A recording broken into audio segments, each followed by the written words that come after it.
Lewis Hamilton sering banget disebut sebagai GOAT-nya Formula One. Tapi jujur aja, gua nggak sepenuhnya setuju. Dan ini bukan tanpa alasan, bukan juga karena gua benci Lewis. Justru kebalikannya, semakin lama gua ngikutin F1, semakin sering muncul rasa ganjel.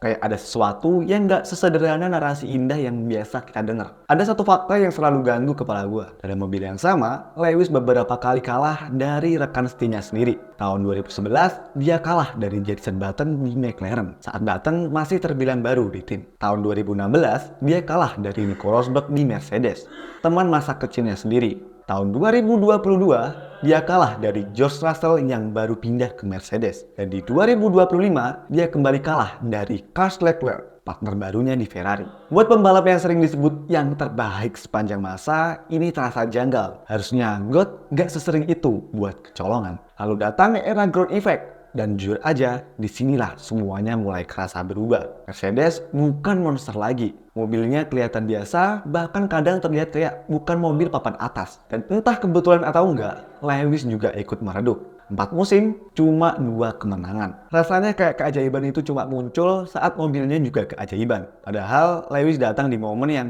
jujur aja aneh.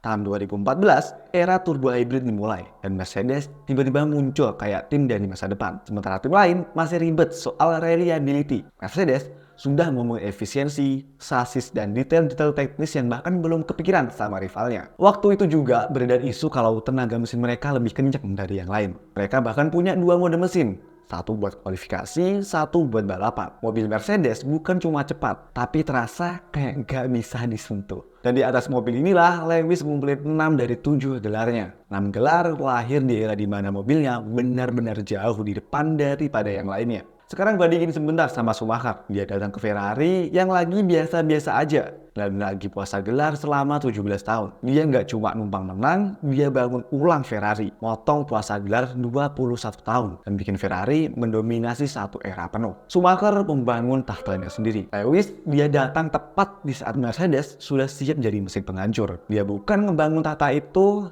dia mewarisinya. Makanya gue sering berhenti dan mikir, Lewis itu jelas bukan pembalap biasa. Dia tetap legenda. Tapi pertanyaannya masih ngegantung. Dia GOAT karena skillnya benar-benar di atas semua generasi, atau karena dia duduk di kursi paling tepat di waktu yang paling sempurna. Dan jujur aja, gue sendiri pun belum berani untuk menjawabnya.